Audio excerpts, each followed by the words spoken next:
2024, ça a été pas moins de 30 hentai sortis cette année, 5 chez Nihoniba, 5 chez Saiko et 20 chez Hot Manga. On a pas mal été gâtés et aujourd'hui je vous propose une petite rétrospective et un classement de tous les hentai qu'on a pu voir passer en 2024. L'année avait commencé très fort avec une double parution chez Saiko, Mikami's Cougar Chronicle, un one-shot avec une femme qui, après ses ruptures avec son mari, va tomber in love d'un jeune homme très mignon mais aussi maladroit qu'elle va héberger chez sa sœur, qui elle aussi va avoir des vues dessus. Une histoire très soft vanilla qui passe bien. Et Red Dead X Brunette, un recueil avec plusieurs histoires assez originales et plutôt barrées. Une VTubeuse en quête de boss qui va commencer à faire des dingueries derrière son avatar. Un maid café qui sait accueillir ou encore une sœur complètement yandere qui ne veut pas que son frère regarde ailleurs. De quoi bien commencer l'année. Par la suite, c'est pile 2 mois plus tard chez Nihoniba qui est sorti CV d'une femme mariée, un NTR de Rocket Monkey, avec 2 histoires très différentes. Une plus classique avec une femme qui travaille dans la même entreprise que son mari. Son mari va faire une grosse boulette qu'elle va devoir effacer en devenant l'assistante très personnelle de leur patron. La formule de base qu'on voit dans tous les NTR, mais dans la forme il était très cool. Et une autre histoire pour le coup beaucoup plus originale avec une femme qui vit une vie assez monotone avec son mari malvoyant handicapé, et c'est sur les conseils de l'infirmier personnel de son mari qu'elle va commencer à pratiquer l'adultère, et oui cette fois-ci on parle bien d'adultère parce qu'ils étaient mariés. Pour le coup, comme je vous l'ai dit, celle-ci est vraiment plus originale que la première, mais pour autant, j'ai quand même préféré la première que je trouve plus sympa. Un peu plus tard dans le même mois, c'est Leçon particulier qui arrive toujours chez Nihoniba. Un recueil avec des femmes qui accueillent leurs fantasmes à bras ouverts. Il y a un fort rapport à la domination et le style graphique est très joli. Le seul truc que je trouve un peu dommage dans ce manga, c'est qu'il n'y a qu'une seule histoire qui est en 2 chapitres. Et le truc, c'est que c'est de l'inceste. Moi, j'aime toujours pas ce tag. Mais voilà, je veux pas faire l'avocat du diable, mais l'histoire est faite pour te faire comprendre que c'est sa belle-mère, et sa belle-mère elle est starbée, un peu yandere, et en gros le chapitre est fait pour te mettre mal à l'aise, ce qu'il a très bien réussi à faire chez moi en tout cas, donc c'est bien joué. Et on fait un retour encore chez Saiko pour mettre du soleil dans notre mois d'avril avec Nudist Beach, une prof qui a décidé un beau matin d'emmener ses élèves sur une plage naturiste, et forcément il se passe quoi quand t'emmènes un groupe de jeunes adultes à poil sur une plage? Et bah il arrive ce qui arrive, et il y en a un qui a le barreau. Et concrètement à partir de là ça va devenir très chaud pour lui. C'est concrètement un harem, et moi ce que je trouve dommage c'est de faire une seule histoire sur un seul gars, alors qu'il y avait toute une classe et des possibilités immenses au niveau des histoires, de faire un recueil relié avec plusieurs groupes dispatchés sur la plage. Je trouve que ça aurait été vachement plus sympa. C'est finalement en mai que Hot Manga nous sort ses premières parutions, Secret's Wife, un semi-one-shot dans lequel une femme va devoir devenir une actrice X pour rembourser une dette, cette fois-ci pas de son mari, mais bien de ses parents. Une histoire qui marche franchement pas mal. Et un autre chapitre qui n'a rien à voir avec l'histoire principale, c'est un chapitre où en fait on a des voisins qui vont ensemble pratiquer l'échangisme, un thème que je n'ai jamais revu dans d'autres hentai que je pensais important de souligner. No Need for Love, un recueil avec un style graphique assez dynamique, un style graphique que j'ai beaucoup aimé, mais pour autant le manga je l'ai détesté parce que il y a énormément de scènes de V inutile et pas assumé, ce qui fait qu'il y a au moins la moitié de l'histoire que j'ai vraiment pas aimé. Fork in the Road, un des NTR qui m'a le plus marqué de 2024, et pourtant on a pas mal été gâté à ce niveau-là. L'histoire était vraiment bien rythmée, l'intensité des scènes était très bonne, vraiment j'étais beaucoup ému par ce manga. Tout est vraiment excellent dans le manga niveau narration.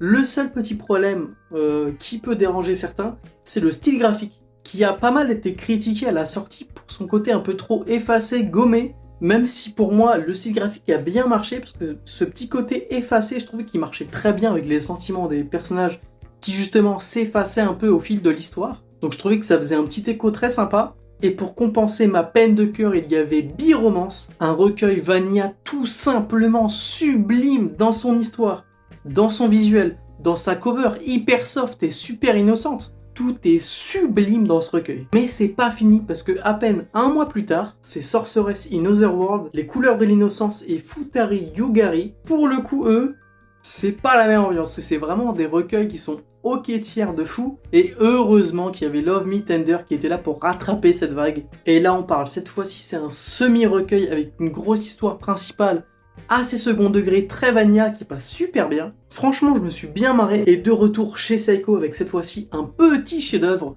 My NTR Wife, avec une couverture soft mais subjective qui nous raconte déjà tout ce qui va se passer. Une femme qui va revivre trait pour trait la rencontre avec son chéri, Au détail près que cette fois-ci, c'est pas son chéri. L'histoire est super simple et je pense que c'est ça qui m'a vraiment fait kiffer le manga, c'est que c'est bateau, c'est juste une meuf, elle a fait la bonne ou la mauvaise rencontre selon comment vous prenez les choses, et c'est juste ça.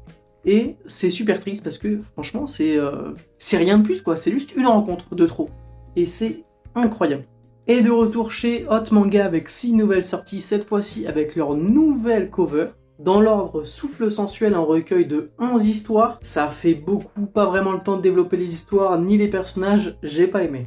Beach Plan, un recueil très sympathique avec un peu moins d'histoires qui permettent de se mettre mieux dedans du coup. Sexy Beam, le retour de Kakao, un auteur bien connu pour ses recueils et son style graphique apprécié. Mais moi je suis l'aigri originel et je trouve que son style graphique certes est très bien dessiné, mais ne procure aucune émotion, il n'y a rien de spécial, il n'y a rien de vivant dans son style. Donc j'aime pas son dessin, et j'ai pas spécialement plus aimé Sexy Beam. Murmure après les cours, un recueil de, encore une fois, 10 histoires, ça fait beaucoup. Pas le temps de développer les intrigues, pas le temps de développer les personnages, c'est pas très intéressant. On en a presque fini avec les recueils, mais celui-là, il est pas comme les autres. J'ai nommé Intimité, un recueil qui se démarque déjà par un style graphique extraordinaire. Vraiment, il est incroyable, venez pas me parler de Kakao après ça, venez pas me parler.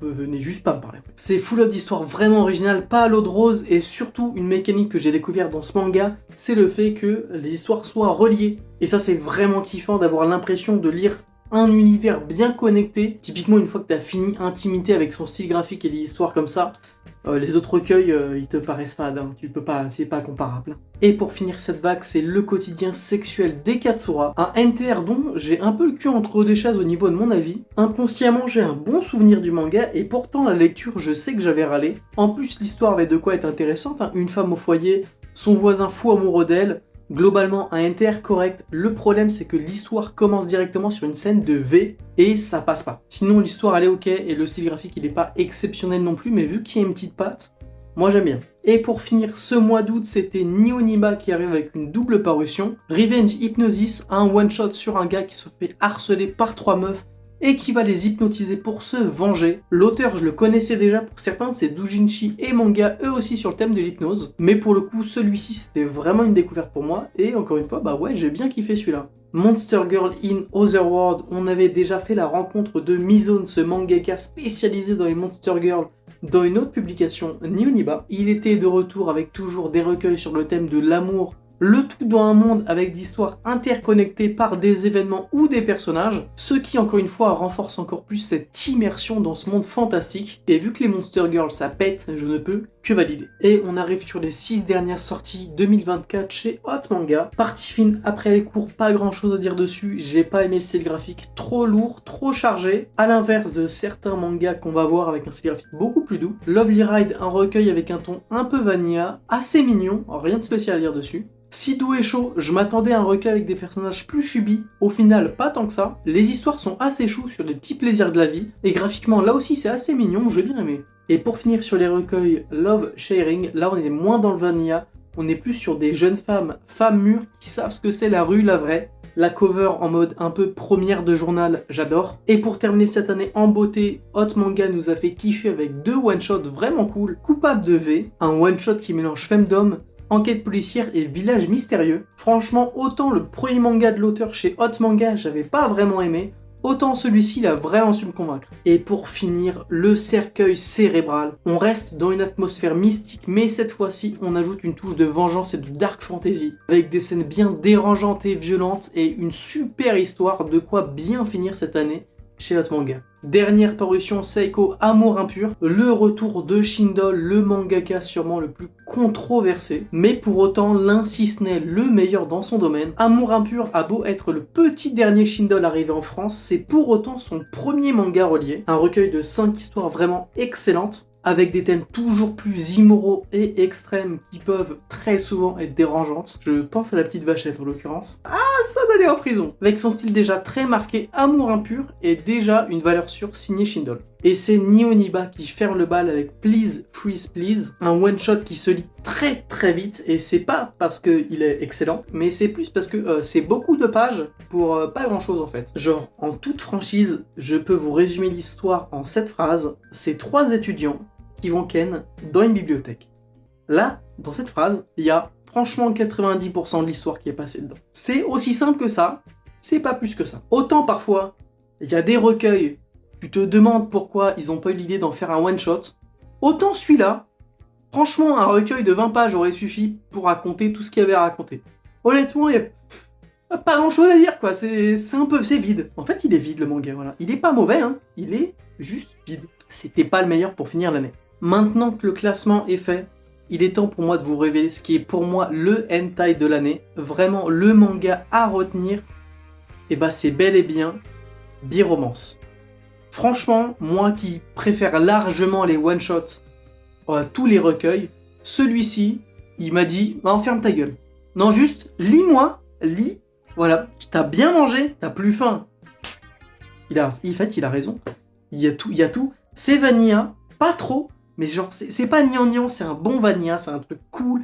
Visuellement, c'est magnifique, les histoires, elles sont toutes... Genre, moi, les recueils, je vous dis la vérité, hein, les recueils en général, je les lus, j'ai bien kiffé. 3 jours après, j'ai plus aucune histoire en tête. Là, franchement, c'est clair comme de l'eau de roche. Il était incroyable. La première histoire sur la fin du monde, un peu apocalypse. Exceptionnel. Franchement, il y a eu pas mal de candidats vraiment intéressants. Mais pour moi, c'est vraiment Biromance qui s'est démarqué de tous les autres. Enfin voilà, c'était mon classement, c'était ma rétrospective 2024 sur toutes les sorties hentai qu'on a eues. J'espère que ça vous a plu. Dites-moi votre avis en commentaire. Dites-moi qu'est-ce que vous aurez mis en hentai de l'année selon vous. Ils ont ruiné mon intro, c'est pas grave. Des bisous et à la prochaine.